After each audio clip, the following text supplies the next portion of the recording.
Hello everyone, this is Priyanka and welcome to my YouTube channel. Friends, आज हम class 6 की history का chapter 8 discuss करेंगे।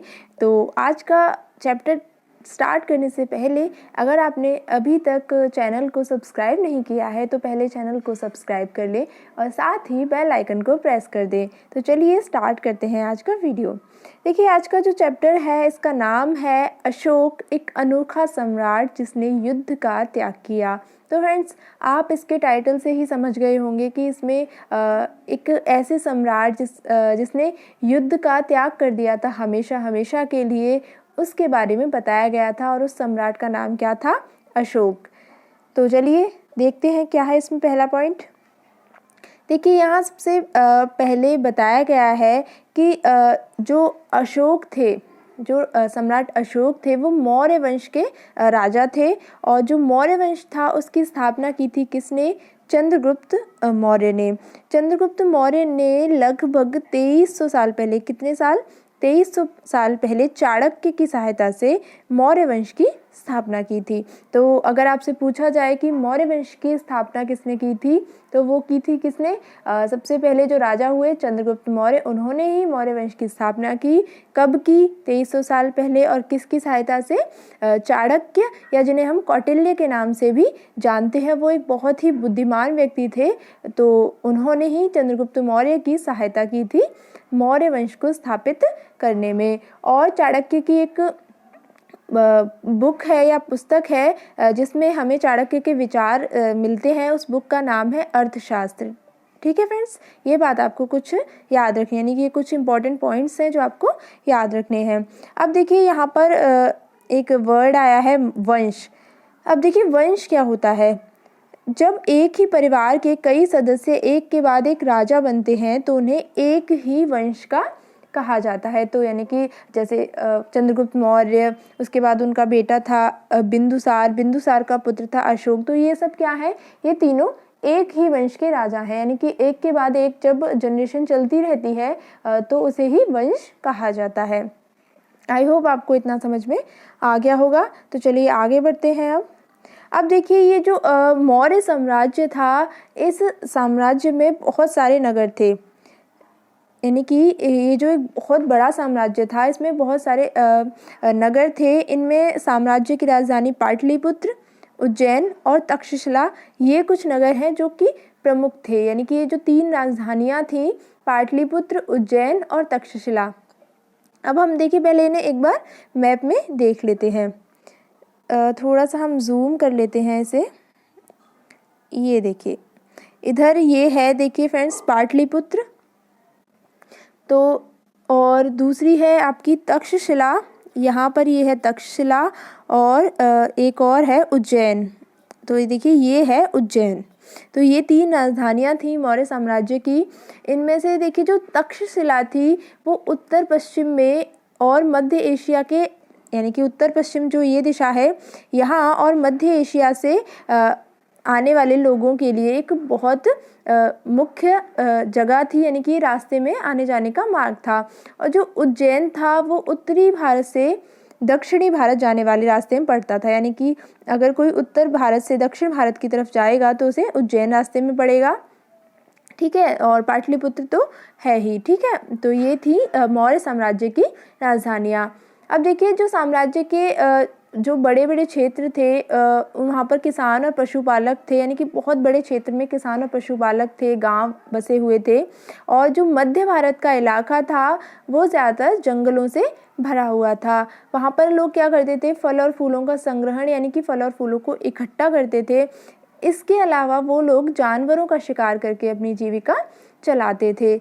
इसके अलावा एक और इम्पॉर्टेंट चीज़ यहाँ पर कि जो मौर्य साम्राज्य था, तो मौर्य साम्राज्य के जो अलग अलग इलाके थे वहाँ पर लोग अलग अलग भाषाएं बोलते थे और शायद अलग अलग प्रकार का भोजन भी करते थे और अलग अलग किस्म की पोशाक भी पहनते थे। यानी कि यहाँ पर हमें काफ़ी विविधता देखने को मिलती है। अब देखिए, यहाँ पर एक प्रश्न उठता है कि जो राज्य है वो साम्राज्य से किस प्रकार भिन्न है। तो देखिए, जो साम्राज्य होते हैं वो राज्यों से बड़े होते हैं और उनकी सुरक्षा के लिए बड़ी सेनाओं की भी ज़रूरत होती है। और जो वहाँ के सम्राट होते हैं उन्हें राजाओं की तुलना में ज़्यादा संसाधनों की ज़रूरत होती है। तो इस तरीके से जो राज्य छोटा होता है और साम्राज्य बड़ा होता है। राज्य का जो प्रशासन चलाता है वो कहलाएगा राजा, और साम्राज्य का चलाने वाला वो कहलाएगा क्या? सम्राट। आई होप आपको इतना डिफरेंस समझ में आ गया होगा। चलिए आगे बढ़ते हैं। अब हम देख लेते हैं कि साम्राज्य का प्रशासन किस प्रकार चलाया जाता था। अब देखिए, जो मौर्य साम्राज्य था वो बहुत बड़ा था, इसलिए इसके अलग अलग हिस्सों पर अलग अलग ढंग से शासन किया जाता था। जैसे पाटलिपुत्र और उसके आसपास के इलाकों पर सम्राट का सीधा नियंत्रण था। ठीक है, जो पाटलिपुत्र राजधानी थी और इसके आसपास का जो क्षेत्र था, यहाँ पर सम्राट का सीधा नियंत्रण होता था। यानी कि इस इलाके के गांव और जो शहर थे, वहाँ के किसानों और पशुपालकों, शिल्पकारों और व्यापारियों से कर इकट्ठा करने के लिए राजा अधिकारियों की नियुक्ति करता था।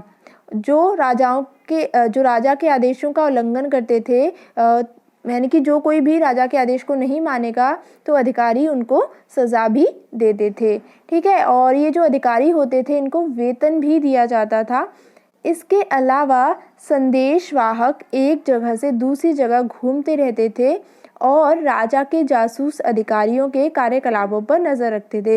यानी कि जो राजा ने अधिकारी नियुक्त किए हुए हैं उनके कार्यों पर नज़र रखने के लिए राजा ने जासूस भी रखे हुए थे, जो कि उनके कार्यों पर नज़र रखते थे। और इन सब के ऊपर कौन होता था? सम्राट होता था, जो राज परिवार एवं वरिष्ठ मंत्रियों की सहायता से सब पर नियंत्रण रखता था। इसके अलावा देखिए, मौर्य साम्राज्य के भीतर कई छोटे छोटे क्षेत्र या प्रांत भी थे। इन पर तक्षशिला या उज्जैन जैसी प्रांतीय राजधानियों से शासन किया जाता था। यानी कि जो पाटलिपुत्र है वो तो है मुख्य राजधानी है, और जो प्रांतीय राजधानियां हैं वो है तक्षशिला और उज्जैन। तो जो छोटे क्षेत्र और प्रांत हैं वहाँ पर तक्षशिला और उज्जैन से शासन किया जाता था, और वहाँ पर राजकुमार जो होते थे राजा के, उनको वहाँ का राज्यपाल या गवर्नर बनाकर भेजा जाता था। ठीक है, आई होप आपको इतना समझ में आ गया होगा। चलिए आगे बढ़ते हैं। अब देखिए फ्रेंड्स, जो प्रादेशिक केंद्र थे उनके बीच में बहुत बड़ा क्षेत्र होता था। तो इस पूरे इलाके पर मौर्य शासक नियंत्रण न रख के सिर्फ मार्गों पर और नदियों पर नियंत्रण रखने की कोशिश करते थे, जो कि आवागमन के लिए महत्वपूर्ण है। कि जो रास्ते आवागमन के लिए महत्वपूर्ण हैं और जो जल मार्ग आवागमन के लिए महत्वपूर्ण है, सिर्फ वहीं पर मौर्य शासक अपना नियंत्रण रखते थे। और यहाँ से उन्हें जो भी संसाधन कर और भेंट के रूप में मिलते थे, यानी कि एज अ गिफ्ट मिलते थे, कोई भी चीज़ उसे वो इकट्ठा करते थे। ठीक है, जैसे जो चाणक्य की बुक है अर्थशास्त्र, उसमें ये लिखा हुआ है कि जो उत्तर पश्चिम का इलाका था वो कंबल के लिए, दक्षिण भारत सोने और कीमती पत्थरों के लिए प्रसिद्ध था। तो ऐसा माना जाता है कि यहाँ से ये सारे संसाधन नजराने के रूप में इकट्ठे किए जाते थे। अब देखिए नजराना क्या है। तो देखिए, जहाँ कर नियमित ढंग से इकट्ठे किए जाते थे, वहीं नजराना अनियमित रूप से जब भी संभव हो इकट्ठा किया जाता था। यानी कि जो कर है या टैक्स है वो तो रेगुलर रूप में उनको लेना ही लेना है राजा को, किसानों से, व्यापारियों से। लेकिन जो नजराना है वो जब कभी मतलब जो चीज़ होती थी चीज़ों के रूप में, यानी कि जो लोग अपनी इच्छा से देना चाहते हैं एज अ गिफ्ट, तो उसको नजराना कहा जाता था। तो देखिए आगे लिखा भी हुआ है कि ऐसे नजराने विविध पदार्थों के रूप में प्राय ऐसे लोगों से लिए जाते थे जो स्वेच्छा से इसे देते थे। यानी कि जो अपने मन से इसे देना चाहते थे उन्हीं से नजराने इकट्ठे किए जाते थे। तो ये डिफरेंस था कर में और नजराने में। चलिए आगे बढ़ते हैं। अब देखिए बात कर लेते हैं अशोक की, एक अनोखा सम्राट। अशोक के सामने हमने पढ़ा था टाइटल में ही, एक अनोखा सम्राट। तो देखिए जो अशोक थे वो मौर्य वंश के सबसे प्रसिद्ध शासक थे। कौन? अशोक।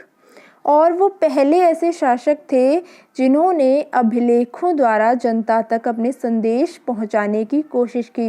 अब फ्रेंड्स, आपके दिमाग में आ रहा होगा कि अभिलेख क्या होता है, तो हम अपने फर्स्ट चैप्टर में ही ये चीज़ डिस्कस कर चुके हैं कि अभिलेख क्या होता है।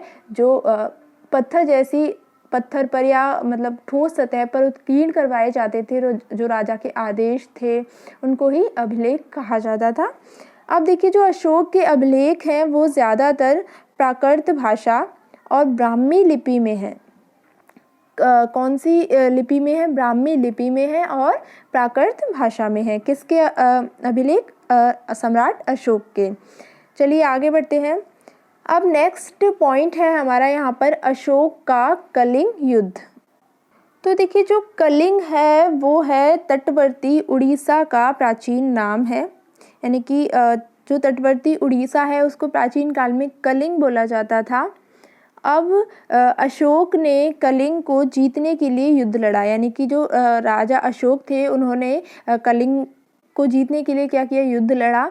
लेकिन युद्ध जनित हिंसा और खून खराबा देखकर उन्हें युद्ध से वितृष्णा हो गई, यानी कि जब उन्होंने देखा कि युद्ध से क्या हो रहा है, बहुत सारे लोग मारे जा रहे हैं, बहुत हिंसा हो रही है, खून खराबा हो रहा है, तो उन्हें युद्ध से नफरत हो गई, घृणा हो गई और उन्होंने ये निर्णय लिया कि वे भविष्य में कभी भी युद्ध नहीं करेंगे। तो फ्रेंड्स, ये भी यहाँ पर क्वेश्चन बन सकता है कि किस युद्ध के बाद अशोक ने ये निर्णय लिया था कि वो कभी भविष्य में युद्ध नहीं करेंगे? तो वो युद्ध था कलिंग का युद्ध। ठीक है फ्रेंड्स, ये था कलिंग का युद्ध जिसके बाद अशोक ने ऐसा निर्णय लिया। अब चलिए आगे बढ़ते हैं। नेक्स्ट पॉइंट है हमारा अशोक का धम्म। अब देखिए, अशोक का धम्म क्या था? तो देखिए, अशोक के धम्म में किसी देवता की पूजा या किसी कर्म कांड की आवश्यकता नहीं थी। उन्हें लगता था कि जैसे पिता अपने बच्चों को अच्छे व्यवहार की शिक्षा देते हैं, वैसे ही उनका यह कर्तव्य है कि वे अपनी प्रजा को निर्देश दें। इसके अलावा जो अशोक थे वो बुद्ध के उपदेशों से भी प्रेरित हुए थे। इसके अलावा देखिए, ऐसी कई समस्याएं थी जिनके लिए अशोक में संवेदना थी। उनके जो साम्राज्य था उस साम्राज्य में अलग अलग धर्मों को मानने वाले लोग थे और इससे क्या होता था, कई बार टकराव पैदा होता था। जानवरों की बलि चढ़ाई जाती थी, दासों और नौकरों के साथ बहुत ही बुरा व्यवहार किया जाता था। इसके अलावा परिवार में और पड़ोसियों के बीच भी झगड़े होते रहते थे। तो अशोक ने ये महसूस किया कि इन समस्याओं का निदान करना उनका कर्तव्य है, इसलिए उन्होंने क्या किया? धम्म महामात्त नाम के अधिकारियों की नियुक्ति की। किसकी नियुक्ति की?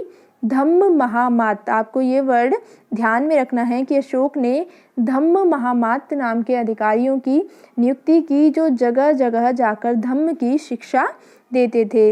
इसके अतिरिक्त अशोक ने अपने संदेश कई स्थानों पर शिलाओं और स्तंभों पर खुदवा दिए, जिससे कि क्या हो कि लोग उनको पढ़ सकें। और उन्होंने अपने अधिकारियों को ये निर्देश दिया कि वे जो राजा के संदेश हैं उन लोगों को पढ़कर सुनाएं जो खुद नहीं पढ़ सकते।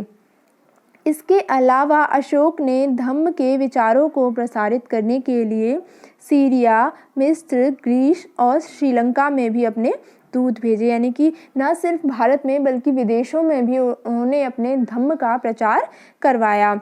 और अशोक ने सड़कें बनवाई, कुएं खुदवाए, विश्राम गृह बनवाए।